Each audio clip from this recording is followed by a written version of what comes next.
Salutations, my name is Summer, and this is Sterling Reads, and I'm surrounded by my cats.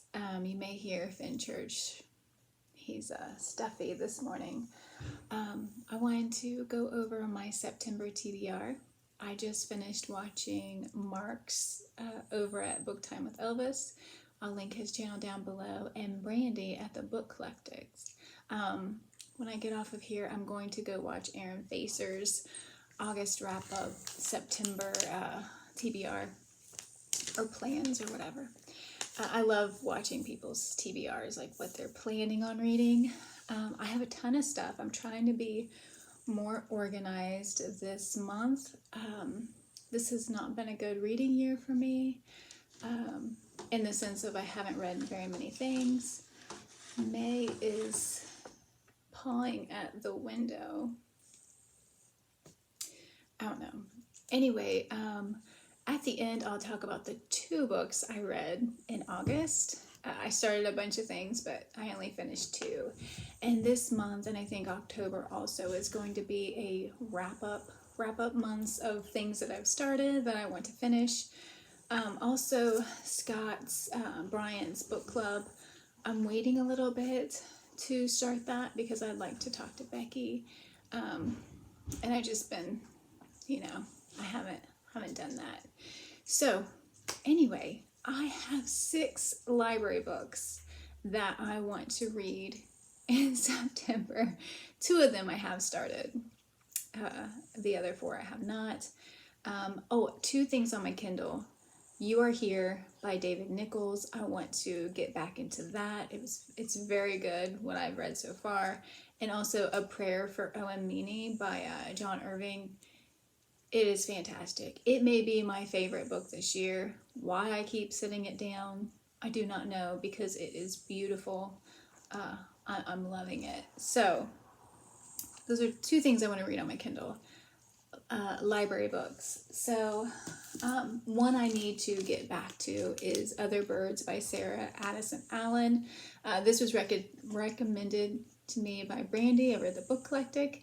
And it's very good. It's kind of mysterious of what's going on with the people in this little community. But yeah, I don't know why I keep getting distracted by other things. So this book I actually forgot about. I started it. I read 17 pages. I really liked it. And I was taking it to work. And then all of a sudden, it got underneath a pile of papers and books, and I forgot about it. So this is due back soon, and I need to get back to it. It is about a woman who her husband has passed, and it's like her time afterwards. She ends up moving to the Midwest, and she's looking to buy a house right now. It's a beautiful, I think they said Victorian house, and so this is we're hearing her story with her husband. And anyway, it's beautiful. I'm really enjoying her writing, which makes me excited because I'm thinking, oh, she has a ton of books. Since I'm loving this, maybe I'll get into some of her other things. Another library book that I'm really excited about. I love reading anything about the Iditarod. And this is Running with Champions, A Midlife Journey on the Iditarod Trail by Lisa Frederick.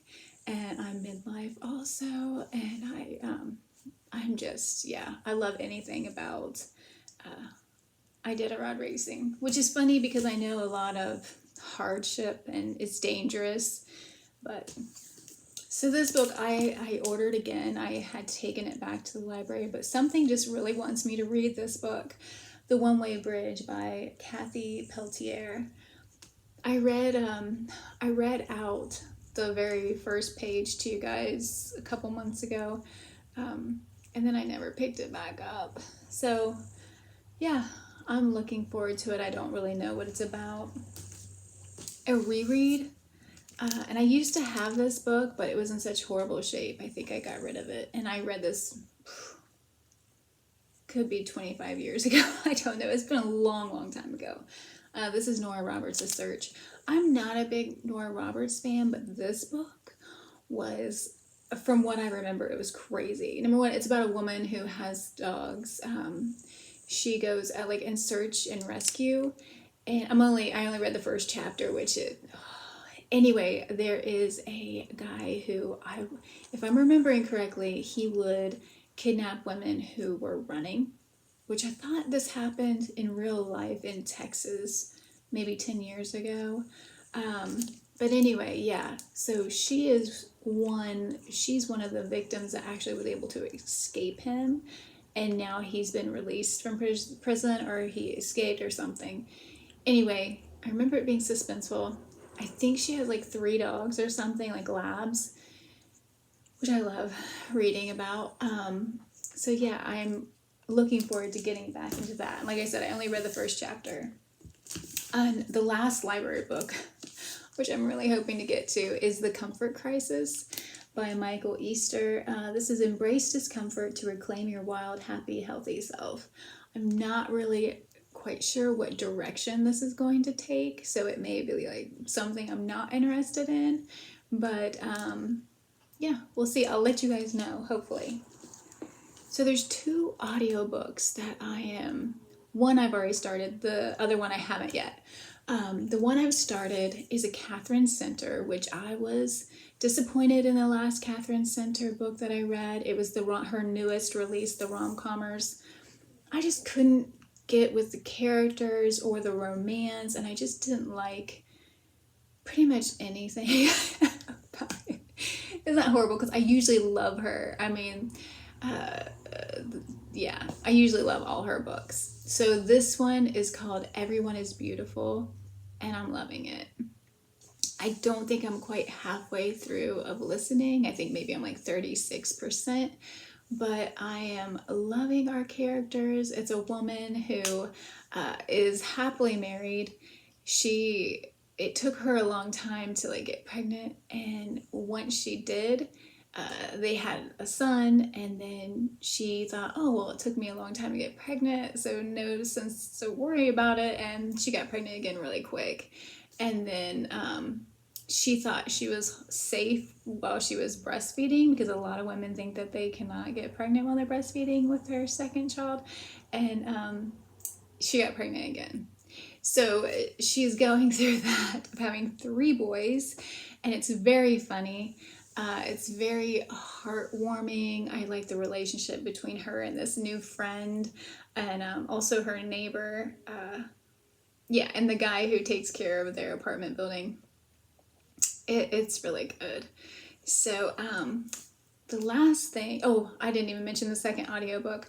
Okay, so this will go into, oh no, I don't want to talk about that yet. So the second audiobook is The Family Business 2. I read The Family Business, the first book, by Carl Weber. It was recommended to me by one of the boys at my work. It is a family drama, I would say, and I'm just going to give you spoilers for this first book, tell you a little bit about it.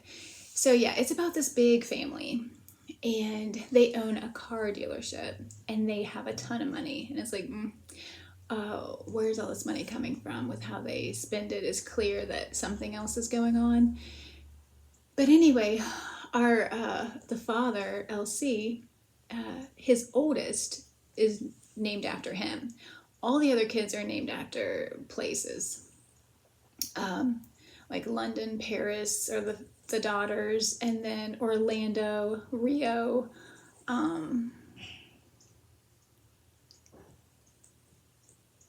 maybe that's it. Oh yeah, because Harris is the son-in-law, London's husband. Yeah, it's very good. It's very dramatic. All kinds of crazy stuff happens. And then, yeah, you realize that there's like drugs involved, and there's violence, there's shooting, of course. Anyway, I could totally see the boys loving this series. So it's one way that I can connect with them talking about this book. So I ordered I borrowed the first one from one of the boys, but I ordered the second one on audiobook, so I will be listening to it I enjoyed the first one. The last thing on my TBR for September is it is Stephen King's birthday, and I'm a huge Stephen King fan, and so I'm wanting to read the first book I ever read of him, by him, and that is The Dark Half. So I remember reading this book, I think I was 14, and it scared me. So I'm a little nervous that I'm going to get scared again. But yeah, I'm looking forward to it. We'll see how it holds up after all those years ago when I read it. So that is my TBR. It's very ambitious. A lot of the books I've started. I feel like September is going to be a great reading month for me. Some things are changing at my work, and I just do not know how that's going to go. But we'll see. Okay, so in August, I read The Family Business by Carl Weber and enjoyed it. And the only other thing I read is The Armor. Is it The Armor of Light? I always want to say The Armor in the Light. The Armor of Light by Ken Follett. So I love Ken Follett's books. This is the fourth one in the Pillars of the Earth series. I mean, it could be the last one. I doubt it, since he seems to keep like adding on to like more and more books. So I don't know. So here's the thing. He has the story's great. This one's in the 1800s. None of the books feel as dark to me as the Pillars of the Earth. Now, the Pillars of the Earth, I think it was like 1123 or something when it started. And like I said, this one's 1800s, early 1800s. But I don't know, the Pillars of the Earth has like a different feel than all the other books in the series. One thing I've noticed is like I love the characters in here. Amos, Sal, Elsie, Kit, like they're fantastic characters. You have characters that you just can't stand. There's always injustices. There's always like rich, poor, corruption, all that kind of stuff. But I'm recognizing that the characters are so similar, even though it's not the same characters throughout the books. You have the same type of things happening, which is true. I mean, in history, we know throughout the years, we have the same type of situations happening over and over. And it doesn't bother me that the characters are very similar and have the same type of issues. But maybe it would if I read them very close together. I usually don't do that with series. I usually read them, like give them a year in between times, or maybe a couple years too, some of them. I think A Column of Fire, it took me a couple years to get into, and that was another wonderful book of his. So, yeah, I really enjoyed it, but I did recognize the similarities from other books, and it made me, I don't know how to explain it. Maybe it like took it down a notch from loving it as much as I loved some of the others. Still a fantastic read. Okay, so yeah, I'm going to go watch Aaron Facer's video. Let me know how you guys are doing. If you're reading anything interesting right now, I guess it's already like September 3rd. If you have any plans this month or even this fall of certain books that you want to read, I guess it's a time of year that a lot of people like to read scary things. I know there's a ton of events. I just realized Randall's like, are you okay? He's breathing hard over here. Not hard, but, snotty. All right, anyway, let me know how you guys are doing and what you're reading. And hopefully I'll be back in a week and I'll have finished something. So thank you so much for watching. Bye.